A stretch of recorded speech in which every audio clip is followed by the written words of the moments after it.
When talking about theatre criticism in Australia, we need to first ask, what criticism? With the odd notable exception like Catherine Brisbane or H.G. Kippax, there have been hardly any full-time critics in Australia. But theatre criticism in this country does have a past and a present, and hopefully, though it's far from certain, a future. One of the problems with talking about theatre criticism in Australia is that each state and territory has its own history and idiosyncrasies, none more so than South Australia, where I've spent most of my theatre-going life. For a long time, SA was famous for a certain brand of criticism: fiery, scornful, and aggressively conservative.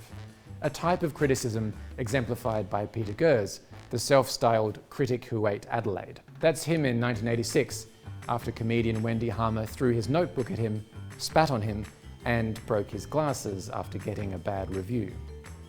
It's been said that critics like Gers have run more than one artistic director out of town. Yet, in the 13 years I've been writing criticism, my experience of Adelaide critics has been a very different one. When I began writing unpaid for my blog Marginalia and various websites, there was still some semblance of genuine critical scrutiny. More and more, though, the critics whose work I read seemed to avoid negative judgment altogether. Rather, they would blandly restate plot, regurgitate publicity points, and sprinkle 5-star ratings around like they were going out of fashion. My impression was of a moribund critical culture, in which most reviews read more like press releases for shows than the press releases themselves. To test this theory, I decided to crunch some numbers, looking at reviews of all state theatre company shows since 2020. To each review I was able to find of these shows, I assigned a category based on either a star rating if provided, or my subjective reading of the review. The categories were strongly positive, which is to say 5-star, mostly positive, neutral or mixed, mostly negative, or strongly negative, 1 star. The too long didn't read version of what I found is this: my hunch was right. Across 17 shows, I counted 83 that were strongly positive, 90 that were mostly positive, 17 neutral or mixed, 2 mostly negative, and just 1 that was strongly negative. Now, this can only mean that either Adelaide is enjoying some kind of unprecedented golden age of theatre, or something else is going on with our reviewers. I think something else is going on with our reviewers. I put it this way in a 2018 essay for Arts Hub. Where once the city's critical culture was known for its antagonism, today it feels, if anything, defined by the opposite problem: a seeming reluctance to call out second-rate work when we see it. It's as though, shocked by our own capacity to tear down, we have retreated into a kind of complacency. More often than not, the reviews I read here, even those by our most thoughtful critics, take the path of least resistance, smoothly, though probably unconsciously, integrating themselves more with the machinery of public relations than criticism. I think there are a few reasons why this might be the case. When Joe Bloggs writes a rave review of a show and The Guardian tears the same show a new one, it's Bloggs' review and possibly their name that theatre companies will fold into their marketing campaigns, pull quotes splashed across emails and posters. Authority then is conferred very differently to how it used to be, especially given that theatre reviews are nowhere near as prominent as they were in the days of a strong print media. Most Adelaide critics are not professional writers or theatre experts. I like to tell the story of the time the local daily tabloid The Advertiser sent the paper's tennis reporter to review the Hayloft Project's Thyestes in the 2018 Adelaide Festival. And here's another thing that might be true. In an age of both political and cultural tribalism, identity of all kinds has come to the fore. Social media both facilitates and incentivizes us to constantly make public statements that testify to who we are.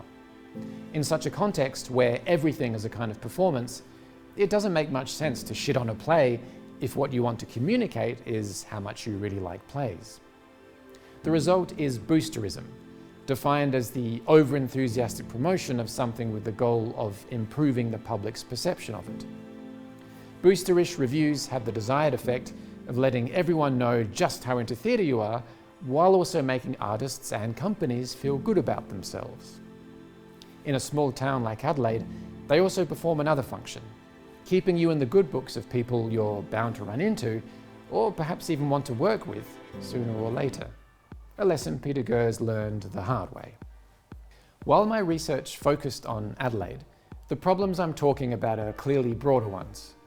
When I sent my findings to one of Australia's most respected theatre critics, Alison Croggan, I asked her whether she felt the same would apply to Naarm, Melbourne, where she's based.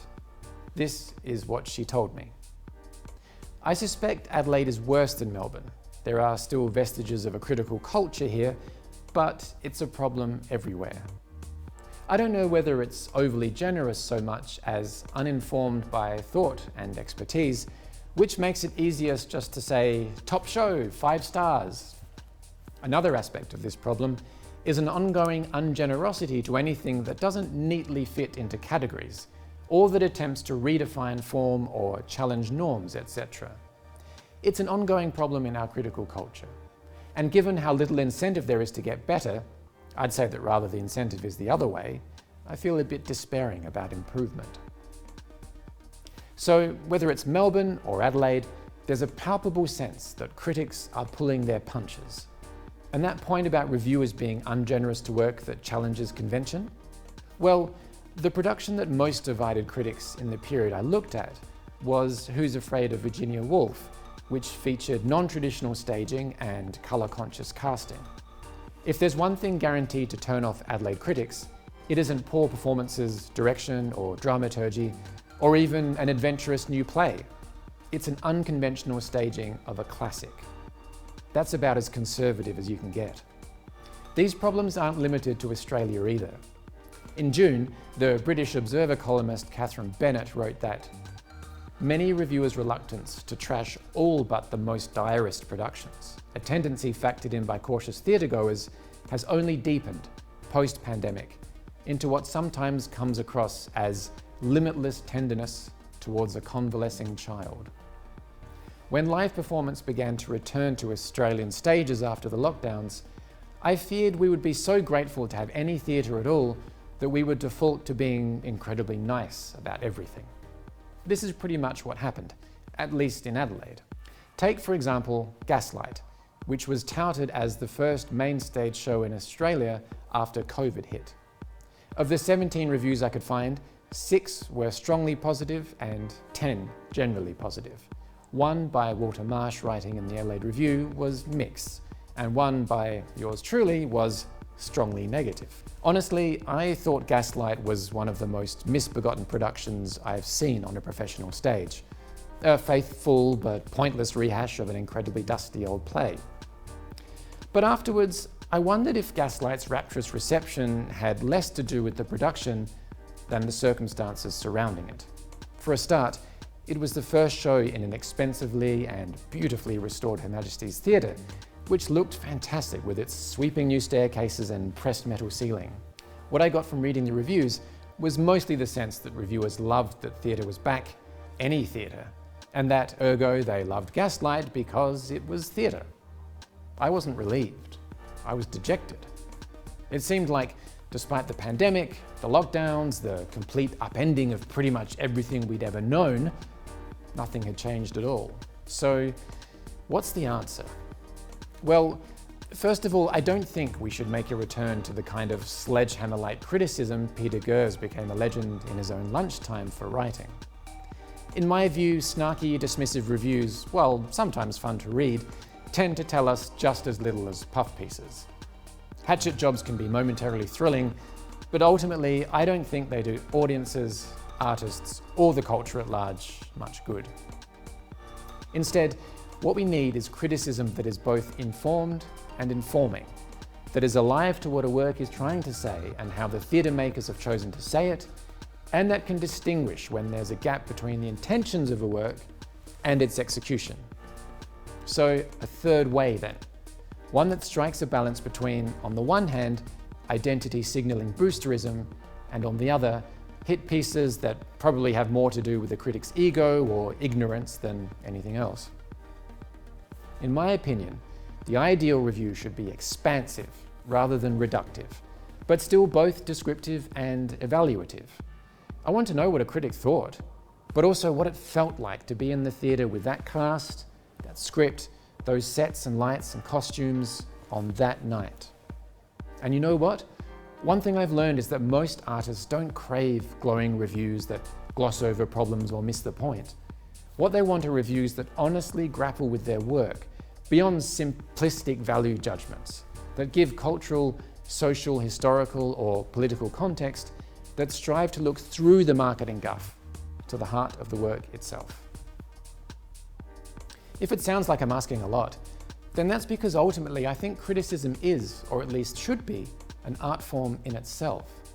Reviews should be thoughtful, but they should also reflect what makes any kind of writing good: style, polish, and, for want of a better word, character. Yet often it's not ability but economics that is the problem. As with cultural workers of all kinds, critics get paid little, if anything, to do what they do. There's nothing wrong with passionate amateurs writing about theatre for the love of it. But we also need to fund our critics properly if we're to have the kinds of rigorous conversations that, in the end, I think both artists and audiences are hungry for. Finally, I think criticism should be written from a place of humility, one that acknowledges that critics' cultural authority has largely vanished thanks to the decline of print media and the rise of the internet. With that has come an increasing number of voices, some, although still not nearly enough, from critics who have been historically marginalised. We should always be aware that ours will rarely be the final say these days, that we're just one part of a fluid, unruly conversation. And I say, that's a good thing. What do you think?